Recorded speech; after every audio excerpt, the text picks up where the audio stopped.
전 5장 말씀입니다.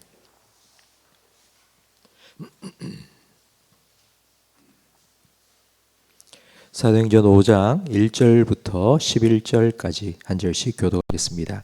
아나니아라는 사람이 그의 아내 삽비라와 더불어 소유를 팔아 그 값에서 얼마를 감추매 그 아내도 알더라. 얼마만 가져다가 사도들의 발 앞에 두니 베드로가 이르되 아나니아야 어찌하여 사탄이 내 마음에 가득하여 내가 성령을 속이고 땅값 얼마를 감추었느냐. 땅이 그대로 있을 때에는 내 땅이 아니며 판 후에도 내 마음대로 할 수가 없더냐. 어찌하여 이 일을 내 마음에 두었느냐. 사람에게 거짓말한 것이 아니요 하나님께로다. 아나니아가 이 말을 듣고 엎드려져 혼이 떠나니 이 일을 듣는 사람이 다 크게 두려워하더라. 젊은 사람들이 일어나 시신을 싸서 메고 나가 장사하니라. 3시간쯤 지나 그의 아내가 그 일어난 일을 알지 못하고 들어오니 베드로가 이르되 그 땅 판 값이 이것뿐이냐 내게 말하라 하니 이르되 예 이것뿐이라 하더라.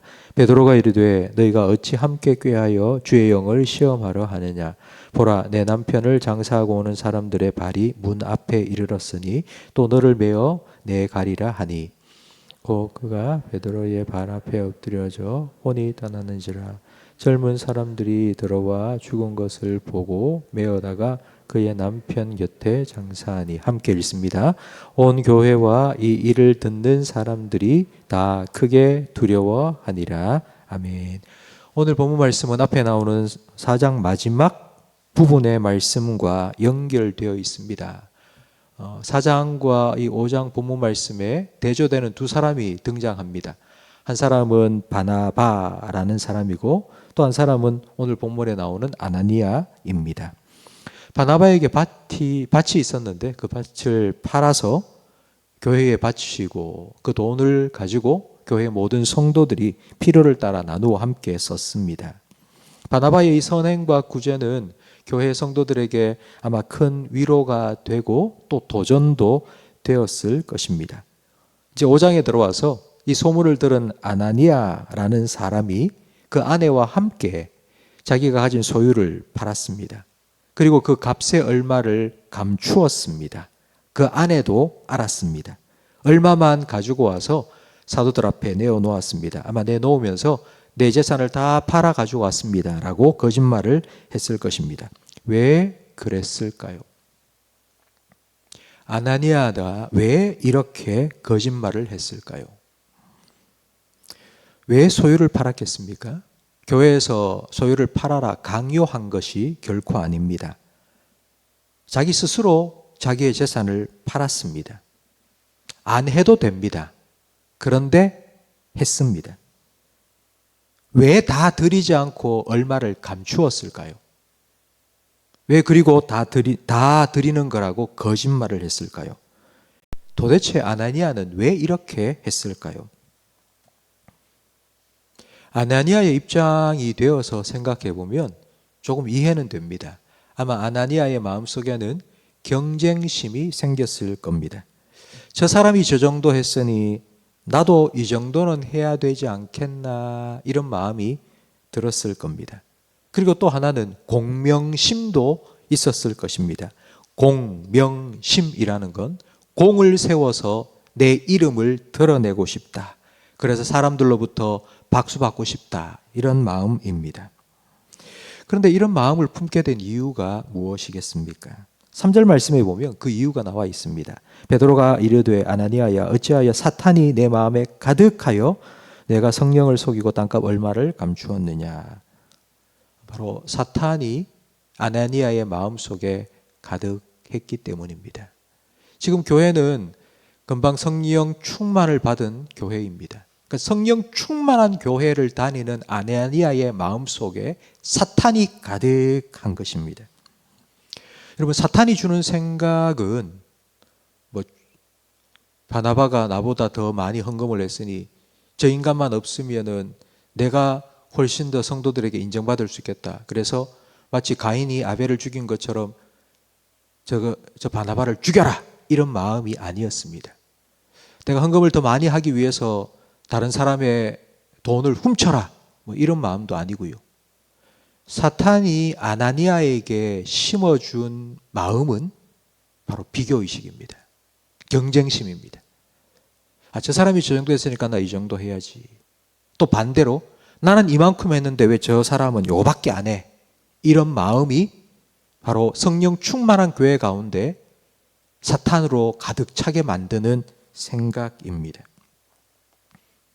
처음부터 이런 생각을 가지지는 않았을 것입니다.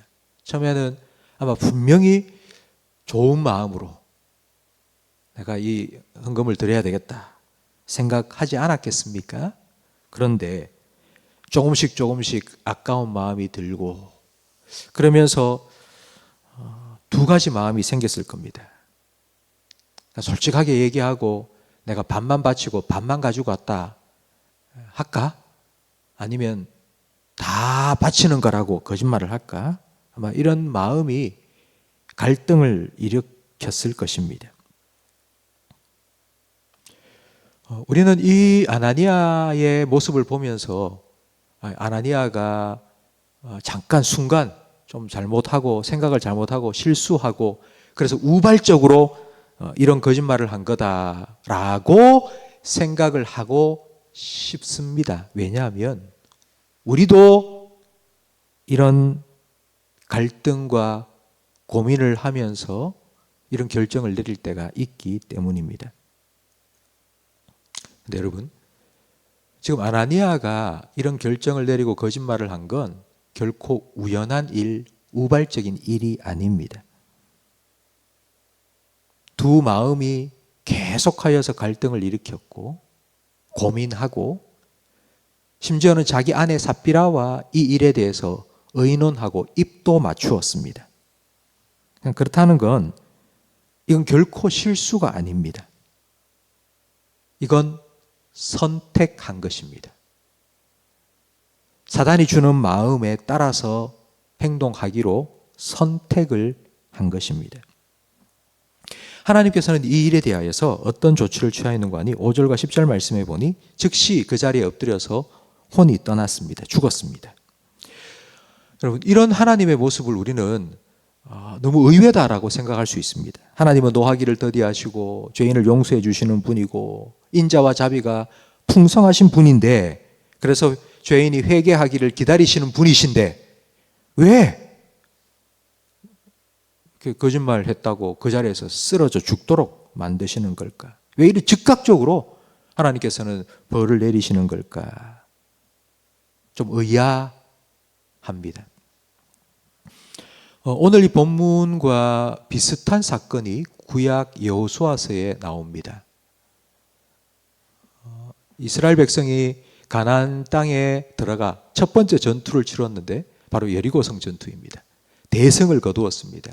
사실 이스라엘이 전쟁을 하지는 않았습니다. 하나님께서 그 성을 무너뜨리시고 그리고 그 안에 있는 모든 것들은 내가 전쟁에 승리하여 내가 취할 것이니 너희는 절대로 손대지 말고 전리품을 취하지 말라고 명령하셨는데 아간이라는 사람이 그 여리고성의 전리품을 자기 주머니에 집어넣었습니다. 그리고 그 두 번째 전투가 아이성 전투입니다. 여리고성에 비해서는 10분의 1밖에 되지 않는 아주 작은 성이었는데 그런데 그 전쟁에서는 대패했습니다. 왜 우리가 졌습니까? 이스라엘 백성이 하나님 앞에서 울며 물어보니 하나님께서는 너희 중에 죄가 있기 때문이다. 그래서 내가 너희와 함께 가지 않아서 너희가 패배했다고 말씀하셨습니다. 바로 그 한 사람 아간을 하나님께서는 제비뽑기로 찾아내시고 그리고 아간과 그리고 그의 모든 가족을 하나님께서는 심판하셨습니다. 왜 하나님께서는 이런 일을 하실까요? 이스라엘 백성이 가나안 땅에 들어가는 첫 번째 전투에서 이와 같은 범죄가 일어났기 때문에 앞으로 계속되는 30번이나 계속되는 반복되는 전투에서 이런 일이 다시는 일어나지 않도록 패배하지 않도록 하나님과 함께하는 거룩한 하나님의 백성이 되라고 하나님께서는 첫 번째 전투의 죄에 대해서 아주 심각하게 조치를 취하신 겁니다. 지금 이 사도행전 5장에 나오는 이 아나니아 사건도 마찬가지입니다. 성령 충만을 받고 하나님께서 뜻하신 바대로 교회가 이 땅에 시작이 되었는데 시작되는 바로 이 시점에 아나니아의 범죄가 일어난 것입니다. 성도 여러분, 오늘 이 말씀을 통하여서 하나님께서 원하시는 교회의 모습이 무엇인지를 우리는 생각해 보아야 합니다. 놀라운 표적과 기적을 행하는 교회, 능력이 있는 교회, 물론 하나님 그런 교회를 원하십니다. 그런데 그보다 더 원하시는 교회는 거룩한 교회입니다. 왜냐하면 그런 표적과 기사와 능력은 하나님이 함께 하시기 때문에 일어나는 것입니다. 하나님이 함께 하시기 위해서는 거룩해야 됩니다. 거룩하기 위해서 하나님께서는 죄를 진멸하시기를 원하셨습니다. 우리가 언뜻 생각하면 유대 종교 지도자들의 박해가 점점 심해져 가는데 그럼에도 불구하고 성령 충만을 받은 교회의 성도들이 복음을 전하고 복음의 불길이 점점 활발하게 번져가고 있는데 이 불길에 이 아나니아 사건이 마치 찬물을 확 끼얹은 것 같은 느낌이 듭니다. 하나님 그렇게 하지 마시지. 그냥 살짝 덮어두고 그냥 계속하여 복음의 불길이 활활 타오르도록 교회 다니지 않는 사람들이 이 소식을 들으면 교회 오고 싶겠습니까? 이런 생각을 갖지 않겠습니까? 그런데 하나님께서는 그 불길이 계속 활활 타오를 수 있도록 불길을 막으려고 하는, 불길을 막는 바로 이 불순물을 제거하신 것입니다.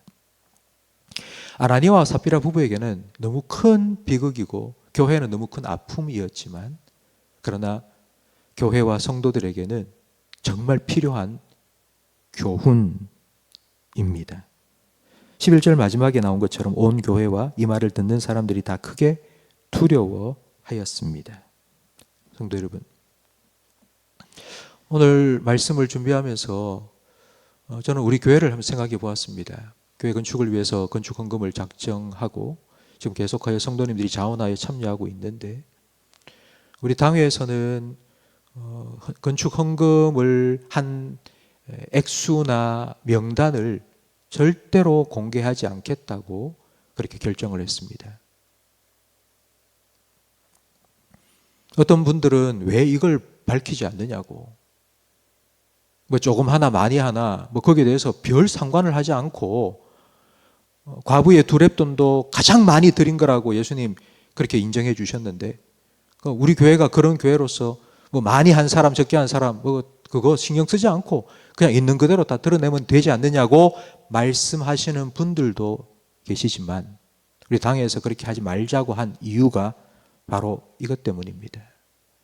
우리는 사람인지라 누가 얼마 했다는 소리를 들으면 아이고 나도 그 정도는 해야지, 또 누가 얼마 했다는 소리를 들으면 왜 그거밖에 안 했어, 이런 생각을 갖게 되는 것이 사람입니다.